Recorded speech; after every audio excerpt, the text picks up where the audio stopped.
Hey guys, what's going on? Mr. Pertain 47 here. I am back, and today we are going to be talking about some top tier weapons for the Team Fortress 2 Demoman.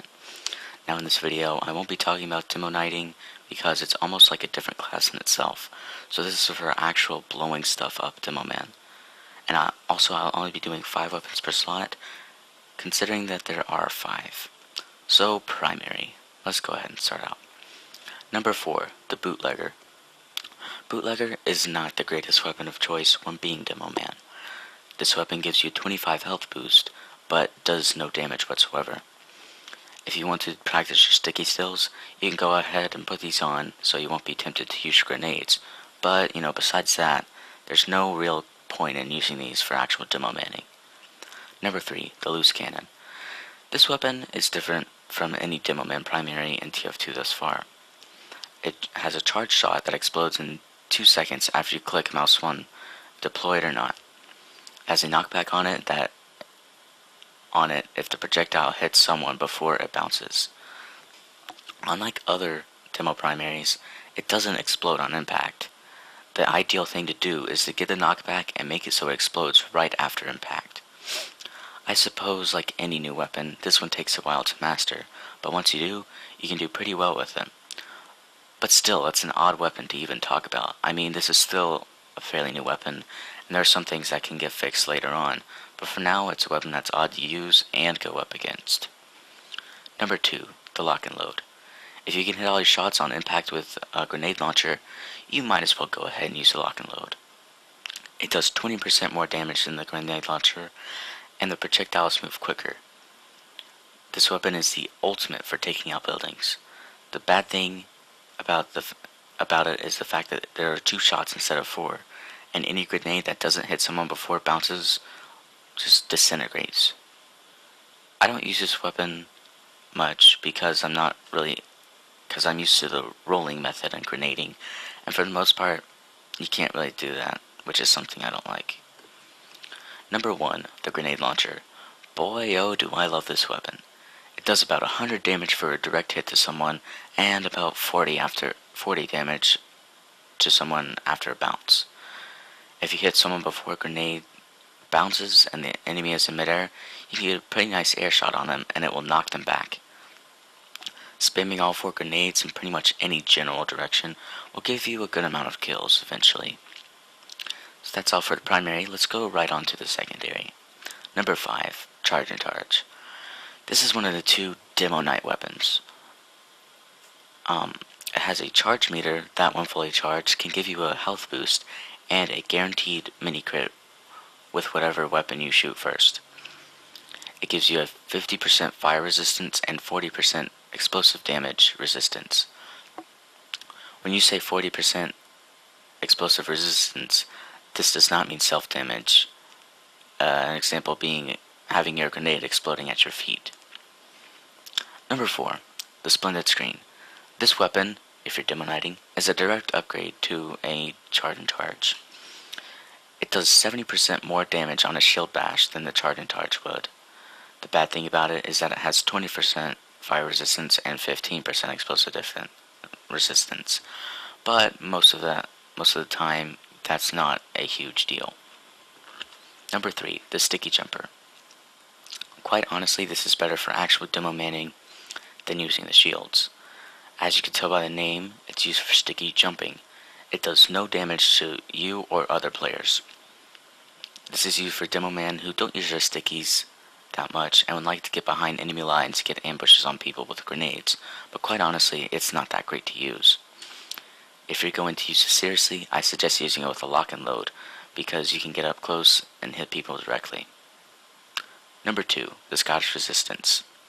This weapon is the Sticky Trapper's dream. If you cannot sticky spam, this weapon is perfect for you. 2 stickies can be placed in different places, and they can be detonated at different times, depending on where the demo man is looking. It can, get this, destroy enemy sticky bombs. I actually didn't know the regular one couldn't do that.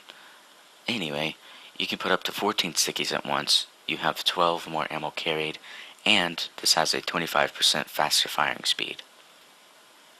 That's all terrific things, so how's this bad? Something so simple as a .8 second longer detonating time. Yeah, just barely a second. You can't sticky spam with this weapon, and that's basically what sticky bomb launchers are. And so, but it is still great for sticky choppers.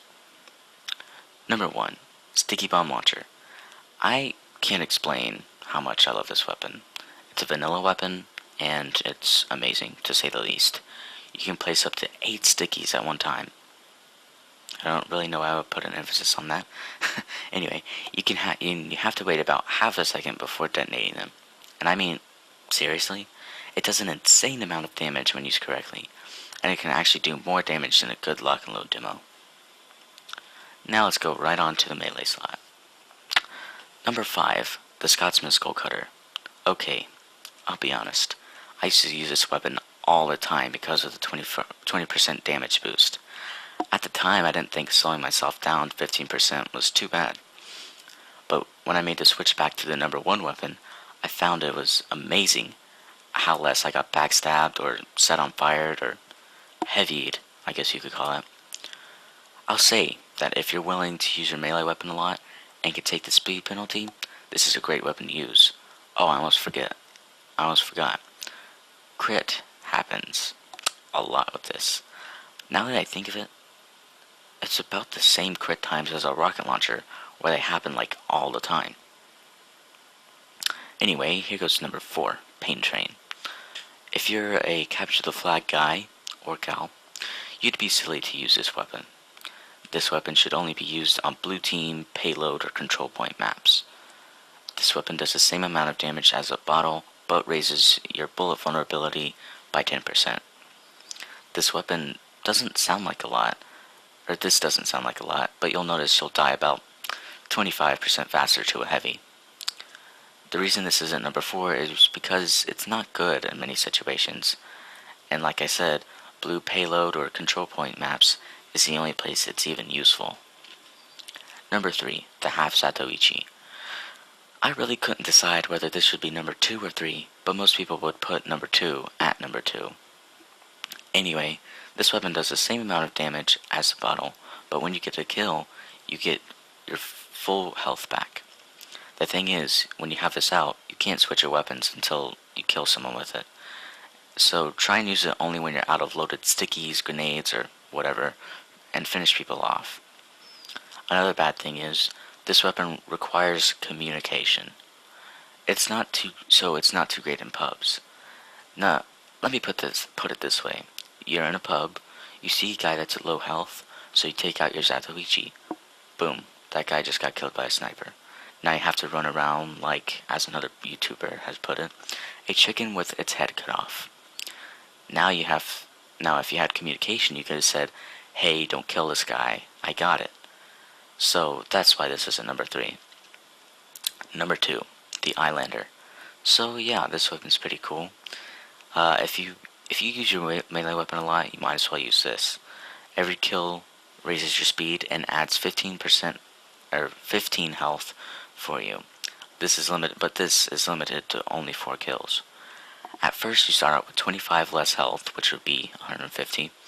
But once you get a kill, like I said, that goes up 15. The Eyelander does the same amount of damage as a bottle, and there are no random critical hits. Basically, if you're willing to give up 25 health, and you will use your melee weapon a lot, this is almost a direct upgrade to the bottle, which is number 1, the bottle.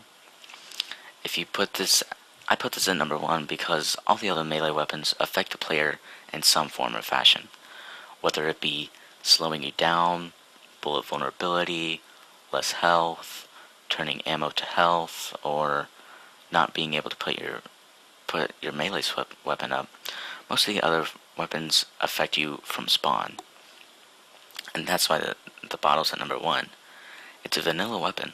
There's nothing worse or better about it. When it comes to demomanning, you usually have 2 very powerful weapons, and melee isn't really needed a lot. So, thank you guys for watching. Like and subscribe for more. Leave any suggestions in the comments below, and I'll see you lovely people later. Bye.